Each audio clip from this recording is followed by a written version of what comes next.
English news and a Golden Angel Award ceremony.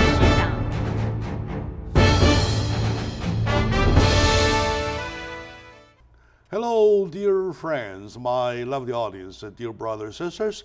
Welcome to the East-West Show that is exclusively sponsored by Wolfers, the Belgian royal family designated brand of jewelry with 400 years of glorious history and hand-forged by 10 generations of the greatest craftsmen on the global earth.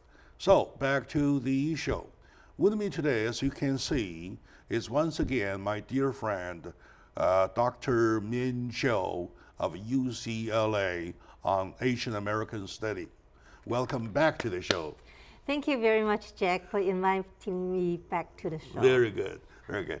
Of course, honestly, I do have lots of guests come to my show and then come back to my show, and then the third time and the fourth time, on and on, right?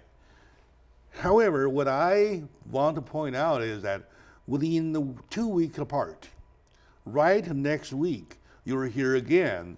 This is the very rare case, right? And let me tell you why. Last time, the subject was talking about the Asian American study in the research field of Dr. Chiu, Professor Chiu of UCLA. And at the end of the last segment, almost the end of the last segment, we touched base with some basic of Chinatown, right? Chinatown as a subject for study, though, is really huge. So I decided to invite her to come back right away while still piping hot. We're talking about it for the second time, right? So thank you for coming back soon, this soon. Thank you. Very good. So we were at the Chinatown. How did you, at what time, start with the Chinatown as a subject? Yeah, very good question. Let me introduce myself again to the audience. Oh, sure, please. I'm Professor of Sociology and Asian American Studies. I also host the Endowed Chair, the Walter and Shelley Wang Endowed Chair in U.S.-China Relations and Communications at UCLA, and I direct the UCLA Asia Pacific Center. And my research area is on the sociology of international migration, Asian American studies, and China and Chinese diasporas. So in which I study Chinese immigration, in particular Chinese immigration to the U.S. Now you asked me about how I came to study Chinatown, and that was studying Chinatown began my academic career in the U.S. Oh, yeah. I see. So I did my PhD dissertation on New York's Chinatown. And what inspired me to study Chinatown was that was the second day when I arrived in New York in 1984. 84? Yeah. That's the exact same year I got here. Yeah. So I arrived at the end of August 1984. And the next day, my friends took me to New York, Manhattan's Chinatown for dim sum. So I was very intrigued by what I was seeing in Chinatown. That is, it's a mixture of modern and traditional. So in Chinatown, you saw a lot of traditional stuff. Even the setting, it makes you think that you were in a movie setting of the 1920s and 30s China, right? So in China, you don't see some of those scenes anymore, but yet in New York, a modern city, you still see economically thriving ethnic enclave in the midst of a very modern city. So I was interested in what make Chinatown tick and what make Chinatown sustain itself for over 100 years. Over 100 years, yes. Yeah. So there must be something. So my approach to Chinatown, I look at the ethnic economies because I feel that the ethnic economies, like at every stage of Chinatown, you see a thriving ethnic economy. Starting from survival, right? Immigrants help immigrants to survive. To today, it's not just for survival, but it's more for helping immigrants to adapt to American life and to move on in America, right? So it's kind of a platform for social mobility today, rather than just for mere survival. So I studied the Chinese economy to begin my Chinatown So that time you studies. were focused on Chinatown, New York, right? Yeah. So I started in Chinatown, New York, but there are a lot of common characteristics when you see the traditional old Chinatown. That is mostly it's Cantonese dominant, and then also it's there was a concentration of ethnic businesses and small businesses per se, and today it has changed, but still some of the characteristics are there. And then also Chinatown, there is a lot of traffic from even the middle class Chinese who have already moved out of Chinatown. There is the traffic of back and forth, right? Okay. So in a way, Chinatown, even though those who live there were low-income families, but they were not as socially isolated as other poor neighborhoods, poor ethnic minority neighborhood in American cities. So at the time you selected the subject Chinatown for your doctorate, for your cause, was that prevailing, or you were one of the very few?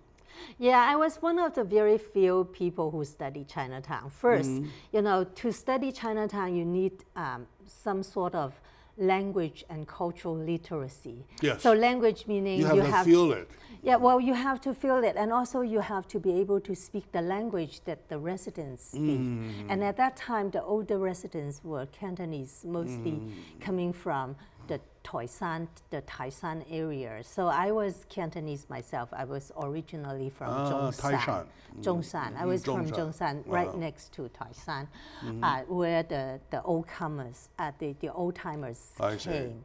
So you also have to have the interest and have the network that bring you into the community. That's why at that time there were very few scholars. Well, number one, there were very few scholars who came here from Canton area who went all the way to to get their PhD And I also in learned, social sciences. I also right? learned from your bio that it was very dangerous at that time to pick up that subject. But your mentor supported, right? Yeah, well, it was risky, so to speak, to pick up that topic because your PhD dissertation would be a starting point of your academic career. If you get a PhD, then you want an academic job, right? So if your PhD is not well received, your PhD dissertation, that research is not well researched, then you risk of not getting any academic job. But at that time, I was thinking that I would return to China and You teach didn't care that there. much. So I didn't care Okay. much. But selecting Chinatown is good because what I was thinking is, then I could spend the rest of my academic career to develop the diasporic Chinese studies in China, right? So I used the opportunity of being in America to do a study that I would not have the opportunity to do in such a detail when I was in China, right? I see. So that's why I select that topic because one is I was interested. The other is I was thinking that would be a good field to develop when I returned to China, right? And then it was risky because my professor, my mentors was thinking that I may develop my academic career in the US. And in the US, you need to find a dissertation topic that could help you get a job, right? So they said, I remember my mentor first said that, Chinatown already have conclusions that Chinatown is a ghetto. It blocks immigrants to move on to the mainstream to assimilate. So because it served to isolate the immigrants. But from what I feel, I said, well, that's not right? Chinatown is sustained itself for over 100 years. And then it moved the generations, the younger generations, onto the mainstream market without blocking them, even though the immigrants, the first generation, without the language, English proficiency, they are seemingly trapped in Chinatown, but their children are able to move on. Now looking back, I would say that you, that time, really picked a very hot subject. And the subject, it remains that today is even hotter because with the growth of China, with the growth of the immigration population, lots of people started to focus on the Chinatown issue. All right. Okay, my dear friends, with my professor from UCLA of Asian American Sociology Study, we are touching base with the long span of history, about over 100 years of Chinatown. From the very beginning time when she picked up the subject, though, I believe that was shaky. However, now it is confirmed as a hot subject study. We'll be right back after this short break, please.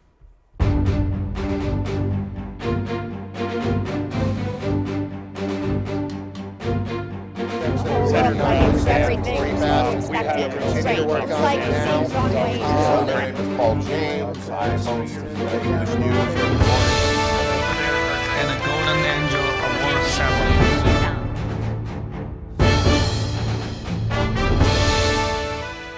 Hello, dear friends, my lovely audiences. Welcome back to the show. The East West Show. Jack Chow is hosting, exclusively sponsored by Wolfers, the Belgian royal family, designated the brand of jewelry with 400 years of glorious history and hand-forged by 10 generations of the #1 greatest craftsman on the global earth. Together, it represents the spectacular and share of the royal glory. So, back to Professor Dr. Zhou of UCLA on Asian American Sociology Study. I knew that you started the study with the focus with Chinatown/New York. And later on, when you moved to LA, you continue the Chinatown/LA, right? So, how do you compare these two Chinatowns? What they have in common? What do they have as a different? Well, when I moved to LA in 1995, right, I start to pay attention to the Chinese community in LA. So, if you're looking at the Chinatown, the old Chinatown in LA, and then the old Chinatown in Manhattan, New York, the essence of it is very similar. For example, you see a range of small businesses in Chinatown, and then today, most of the businesses were owned by, the majority of the businesses in Chinatown were owned by Sino-Vietnamese, that is Vietnamese of Chinese descent from Vietnam. I see. So in Chinatown. But New York's Chinatown is larger and because it's in a big city, and the Chinese population, immigrant population, also concentrate in the big city. So you will see that New York's Chinatown is more 热闹, it's more more flourishing. Yeah, more prosperous, so to speak, in terms of economy. But LA's Chinatown also, you will see the prosperity of the economy, the ethnic economy. And then the other distinct characteristic that is similar is that in the old Chinatown, you will see the social structure of Chinatown, which is made up by the family and clan associations. And that was in the old days. They have these clan associations, family associations, to support the Chinese immigrants coming here under the era of social exclusion. And those associations, the distinct characteristic is they own buildings. So they have buildings. The storefront, the front of their buildings may be like a store, but they have, those family associations, they have properties, they own buildings. So that is a very distinct distinct characteristic. So when you see the ethnic enclave in traditional old Chinatown, you will see two very prominent features. One is the economy, right? The ethnic economy. Two is the social structure, like is the organizations that you can actually see. Yeah, honestly, to be frank with you, when I've been to Chinatown, LA, Chinatown, San Francisco, Chinatown, New York, and all of them though, well, until you stay long enough, you will not see the economy side. But what you will see, what you can see, even on the first look, is the social structure. Yeah. I noticed that the gregariness, the gregarity of the Chinese American people kind of more seen than comparatively to, say, Italians or even Japanese. Right?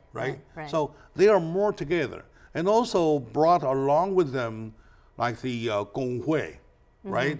Whatever 会所, those club, those organizations, the clan of the organization stuff, they kind of like portrayed it in a very high way. So was that one of the characteristics? Yeah. So yeah, that's right. So you can actually see the social structure. When we talk about the social structure of a community, then if you have a church, then the church would be kind of a physical symbol of that community. But the church is not ethnic, right? But in Chinatown, any Chinatown you go, even when you go to Southeast Asia, right, the hub of the Chinese diaspora, you will see similar social structures. That is this family associations, clan associations, district associations, and also chamber of commerce, that they have a building, they have the 牌坊, they have the, the signs, and they have the flags, and normally they have a flag of the host country. Here is in the United States, they have the 青天白日旗 or 五星红旗, they have that. So that social structure is very distinct. And when outsiders come into Chinatown, they will see this is Chinatown, not just by the Chinese character, the bilingual signs, but also by the architectural style of these buildings. Yes, architectural style. And then the arch is as one very obviously characteristic. And also there's another one I noticed, unlike in China, in mainland China, but in Chinatown, almost every Chinatown you go, you see a monument of Dr. Sun Yat-sen, right? And at least a monument, or even a square, or a yard, or a garden, something like that. Yeah. Right? But in China, unless you go to Nanjing, you don't see that. Yeah. So, So what does that mean to you? It's kind of, for the overseas diasporic Chinese community, there is, it also symbolizes their identity, their cultural identity, right? So you have the culture and ethno-national identity. So you have Sun Yat-sen, and then more often than not, you also have the Confucius statue. Yes. So in New York's Chinatown, actually, and Confucius Temple. Yeah, there is a Confucius Plaza and has a Confucius statue. So in any Chinatown, you will see some sort of symbolism in the form of a statue and also in the form of the traditional architectural Is that a style. result of a psychological effect? Say, I'm in a brand new town, I need to be recognized with my cultural symbol. So, Dr. Sun Yat-sen, whatever monument for Confucius, or even a temple, something like that, right? I would say it's ethnic symbolism. The urge. Right. There was the designer for it. It illustrates the desire of the ethnic group members to maintain their sense of identity, sense of rootedness, right, and sense of belonging, so to speak.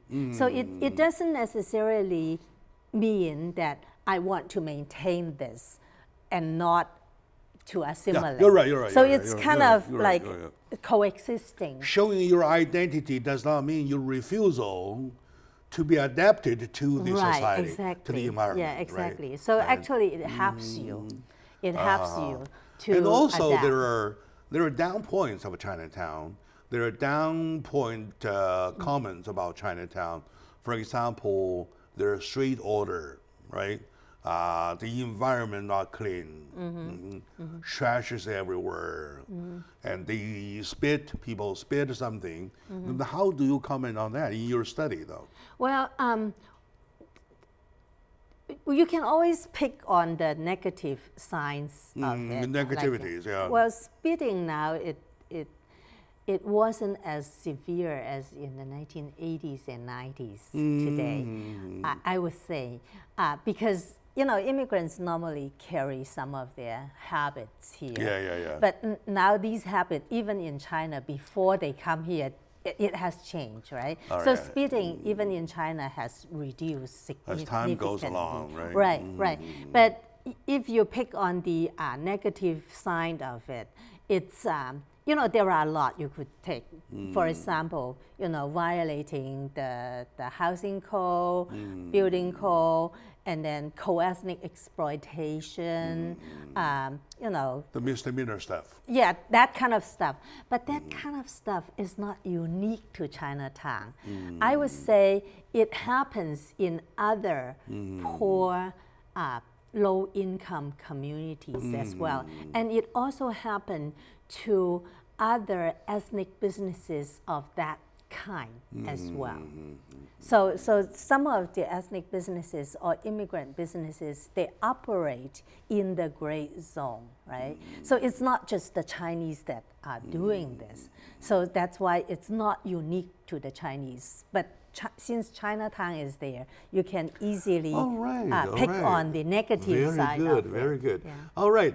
And I feel that I'm going back to class, sitting there with a subject, holding a subject for my study, all right? So let's take a very little moment out. We come back to continue right away, please.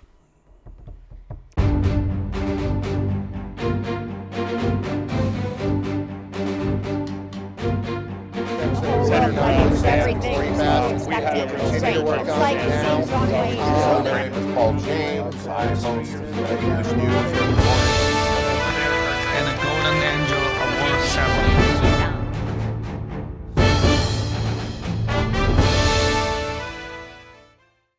Hello, dear friends, my lovely audiences. Welcome back to the East-West Show. Jack Chow on the East-West Show with Dr. Cho, Professor Min Cho of UCLA, Asian Sociology Study, specifically focusing on the Chinese American study. And we're now on one of her books. She has written lots of books, and it is well published and well being sold. One of them is Chinatown, right? The title, Chinatown. And we are talking exactly that kind of book, not the book only, but the essence of the book, all right? I've noticed, if you come to, for example, to Dallas, you come across some Chinese Americans, compared to you are in Los Angeles or you are in New York, and you come across with the same kind of folks, you will find academically they are not on the same level. Yeah, you're right. You see my point? Yeah. You see my point? Yeah. For example, if you go to Wilmington, if you go to Charlotte, if you go to Greensboro, right? So you will see Chinese, of course, whenever there are people that are Chinese, of course, that's confirmed. But academically, they are not the same level. Well, so historically, the Chinese were concentrated in some big cities like New York, San Francisco, Chicago, Boston. You know, those cities and Seattle, those cities have sizable old Chinatowns, traditional Chinatowns. Whereas other places you see Chinese, I'm talking about the old timers, right? The Chinese who came earlier on. So a lot of the Chinese who were spread out in other parts of the country in the old days, most of them were running restaurants there. And they were like a few Chinese families here and there. So there was no like visible Chinatown like the one you see in San Francisco, New York, or Los Angeles. So in the old days, you will see these. So the merchants and the workers, they spread out a bit. But it is the big cities, those Chinatowns, form the Chinatown that we just talked about. And today, things are different. So today, there are a lot of Chinese too, all over the United States. And including the Chinese coming to New York and San Francisco and LA, they become very diverse in terms of place of origins. So they were from all over China instead of just a few counties in South Guangdong province. And then they are from very diverse socio-economic background. So they were, rural workers, urban workers, but they were more like professionals, college educated, and even those, student turned migrant population, very highly skilled immigrants. So they are very diverse. So diverse that they not only go to live near where their jobs are, but they also form new communities. And a lot of those new communities that become sizable and visible are in the suburb. That's what we call ethnoburb. If I go back to where you started, though, that could probably lead us back to your conclusion of the early immigrants were survival-related, survival-centered. And then later they can do something else. They finally got some interest or focus on something else for looking for better jobs, looking for better education, looking for whatever is better rather than just a survival level. That itself is an elevation, isn't it? Yes, it is. And also it doesn't happen just out of our own desire. It also happened by the changes in the larger society, right? When Chinatown was a place for immigrants to cluster for self-support and survival, and that was a time when the larger society discriminate against us and the larger society exclude us. So we have to retreat to the ethnic enclave for self-support and survival. But today, the larger society becomes more open. And then also immigrants, when they are coming, they have more options in terms of their jobs, in terms of their place to live and all that. So and also because they are coming from very diverse socioeconomic background with different skills and knowledge and information. The tenaciousness, the endurership, right? And I noticed, I'm not a researcher, however, I do some homework for my show, right? You look horizontally, you will find in our history of the United States, we have been discriminating all kinds of people, right? However, as specific one ethnic, the Chinese Exclusion Act, it was the only one pointing one certain group of people, Chinese, right? Of course, to the Japanese, they have the camp, but that was caused by what they did with Pearl Harbor. Well, okay, I do not give that comment. Well, maybe they deserve it, I don't know. However, this Chinese Act, Exclusion Act, was the one and one only to the Chinese. However, in the long run, you look once again horizontally of all immigrants.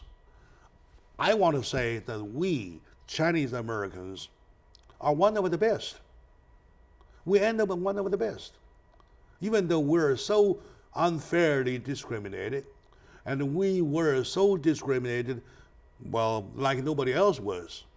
Right? Does that make a point? Well, it's more complicated to comment on your point. You are right that Chinese Americans today, they are highly successful and they are very well integrated into American society. And then they are seemingly surmount the racial barriers. However, I would argue that discrimination against the Chinese Americans, and for that matter against Asian Americans, still exists in the larger society. Yes, I agree. But the reason why the Chinese are seemingly able to come out of severe discrimination and racism and move ahead in society, part of the reason is what we call now is hyper-selectivity. It's the selection of immigrants coming to the U.S. So because of the immigration law, the immigration law, the reform in the 1960s and further reform in the 1990s, the law favors family unification for one, and also it favors the immigration of skilled workers. So a lot of the middle class Chinese immigrants, the best of the best, came here. So they came here in disproportionate number. In other words, they are very successful on arrival.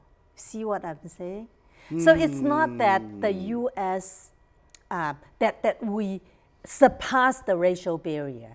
It is that we take advantage of the immigration law to come, and then also take advantage of the fairly open society after the civil rights movement, right? So we benefit from that, I see where you and then approach, we were yes. able to move on and then have that success story. So a lot of it has to do with the we call interaction between the immigration law and also the immigration selectivity that select disproportionately highly educated, highly skilled Chinese coming here. So with the disproportionate number of Chinese immigrants coming here, that would also change the community, make the community, the ethnic community, to become more resourceful as well. Because human capital-wise, our community would be richer in comparison to the old times when the Chinese immigrants were mostly from the rural areas, semi-illiterate. I understand your point, and I really appreciate your point. However, if I may, I will do some add-up for your further study, if that's a point, or if that makes a point, though. Okay, now, it all depends what kind of perspective you look at the immigration policies or immigration laws. Well, if you do it at the immigrant level, though, you will come to immigrant conclusion. And if you do it from the state level, as a government, as a state, right, you will take another view, a bird view, of whatever you need at a certain time.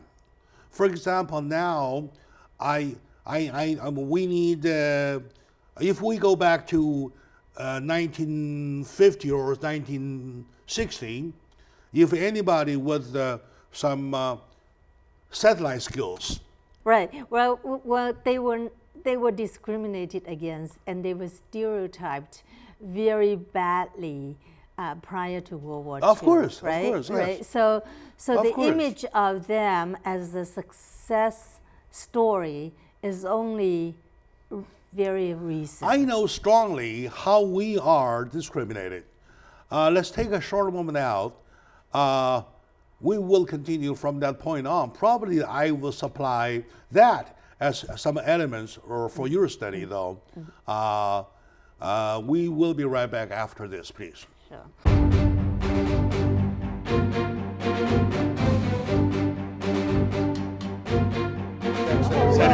Everything we have to continue to work on it now. My name is Paul James. I'm host of English News and and a Golden Angel Award ceremony.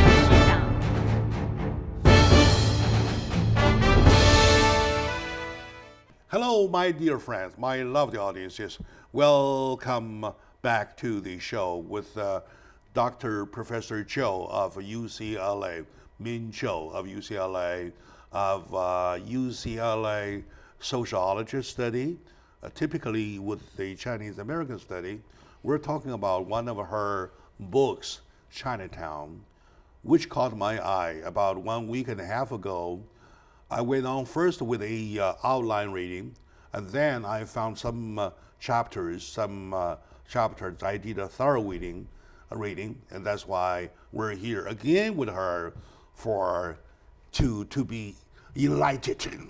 All right, to be enlightened. Okay, back to discrimination. It is still there. My feeling, right? Mm-hmm. It is still only. It is still, and if not stronger, it is still the same way. However, it doesn't show as the old way, right?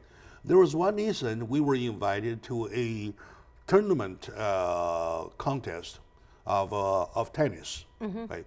And I and two of my fellow reporters were there at the event. And the event was contracted to a PR company, which is American, mm-hmm. right?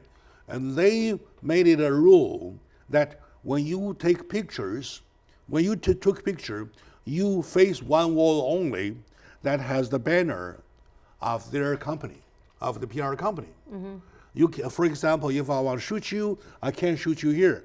I have to shoot you there that way using that banner, something like that. Uh-huh. Okay, it's a rule is a rule, right? Uh-huh. Pretty soon I noticed that ABC News, right? Fox News, Channel 5, everybody else, cameraman, nobody stopped them. Anywhere they shoot, they shoot. Mm-hmm. Only the Chinese reporters were restricted that way. And I was one of them, right? And that started a big argument. I said, okay, why me? Because of the face, right? Will you tell me, right? And then I said, can you sit down with me? I'll start my interview today. You are my character. Let's do it. Mm-hmm. The guy refused. He can't take it. Yeah. And I chased after him all around the spot. Well, as I see, I feel it. Oh, well, a long story, but I make it short though. I feel so heavily discriminated.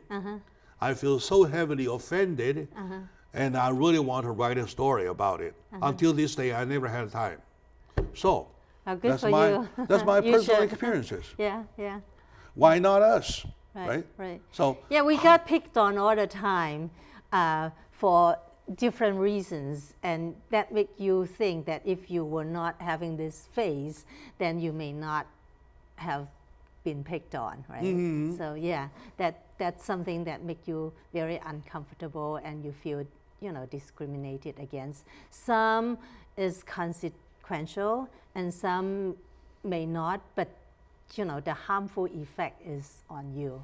Yeah, in spite of that as the fact, though, in spite of all those as a fact, we still prove ourselves to be endurable, mm-hmm. to be outstanding, and to work for the best, right? That's another character that we have, right? However, in Chinatown, I'm asking too many questions, but excuse me, because I only get you this time anyway. Otherwise, you're in your office. So, quite often than not, we see people you come across in Chinatown who's been here for 20, 30, or even more years, mm-hmm. but unable to speak English. Mm-hmm. As a phenomenon, how do you see that, please? Well, Chinatown sheltered those people. So in a way, if you are in your adult years and arriving in the U.S. without much education, and then you have to put food on the table, work all the time, it's really unfair and unrealistic to expect them to speak English well, right?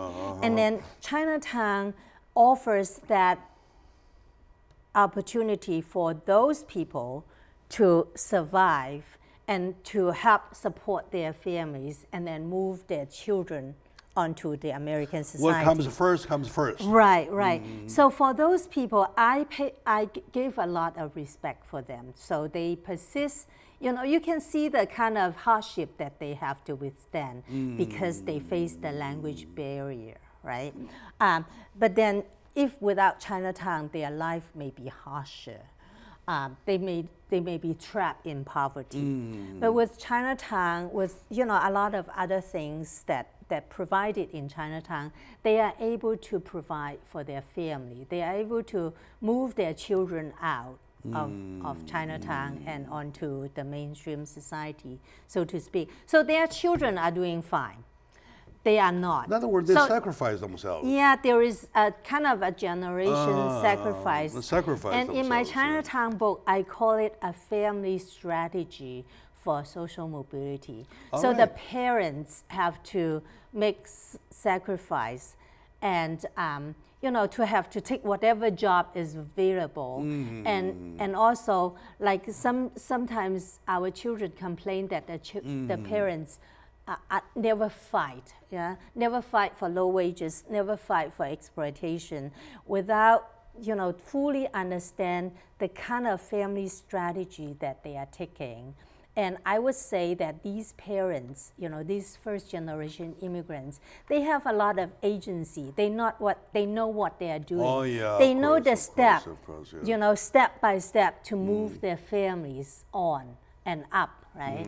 So when you are looking just at some immigrants who have been here years, all their lives without speaking English, that is what is happening. That means all their life they never had a chance to study English because they always have the burden how to bring the food on the table. Right, to work and for all that, that, as a family strategy, let me sacrifice myself. Hopefully my children makes it, right? And they do make it. Something like that. Yeah. All right, very and good. that is, in Very itself, good, very it also caused tremendous conflict Not in only the family. your too. answer is the most academic answer, but I would say more humane. Thank you. More humane. And lots of understanding with who we are and what kind of a condition, what kind of time did these old folks come here, right? Yeah. Very good, very good, very good. Yeah, and also that it caused a lot of intergenerational conflict too, because the children, they want to be like other Americans. They sometimes, as they grew up, they feel ashamed that their parents don't speak English, and they didn't even want their parents to show up in school, right? And then the parents feel that I make sacrifice, then you should make your sacrifice by listening to me, like in terms of choosing subject, choosing stuff It looks too. sure. Thank you for that. But it looks that I have 100 more questions than you have time to answer. But let me ask you one last question. My last question is that how come? And there's a comment. Well, if you look horizontally, you see all kinds of immigrants from all different route, right?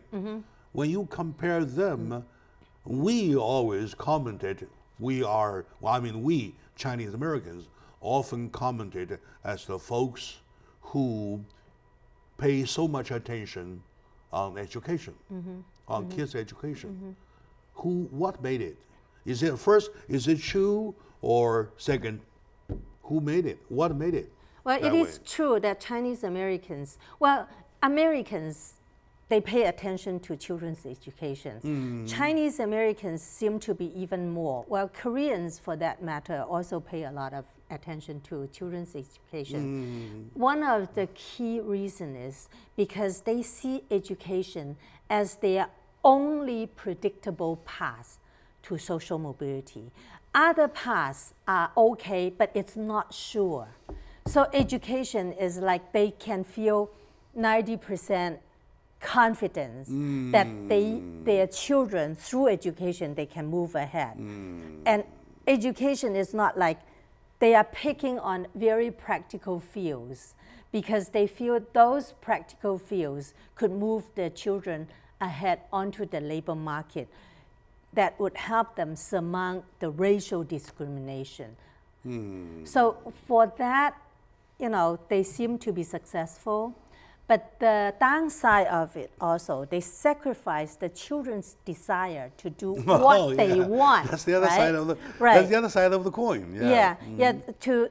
And also it reinforces a stereotype that we Asian Americans, we Chinese Americans are good at math, good at engineering, that, right? Because we push our children into science and engineering. And we see through science and engineering, you have a greater predictable chance of getting a good job. So that, a lot of it has to do with your interaction with the larger society, with the larger labor market, and your own lived experience in America. Right. Paying attention to education is one of the characteristics, and also being practical in pursuit of higher education is another characteristic, right? Yeah. All right. Okay, my dear friends, I have to end up right here because we are over time. I said I have 100 times questions and Dr. Cho could have time to answer. And we really have to do another time. We're not done yet, right? Same like last These time. are very important questions, interesting to me, and I guess interesting to a lot of people. We would have to schedule another time to continue. Those are very, very important thing to go. And also, when you're talking about what you feel happy, you're not happy, you have to have an academic reason why not. Yeah. Right? Yeah. So we'll be right back in a few days, all right? How about that? Thank you very much. Thank you for watching, Jack. my dear friend. Yeah. We'll Thank see you. you.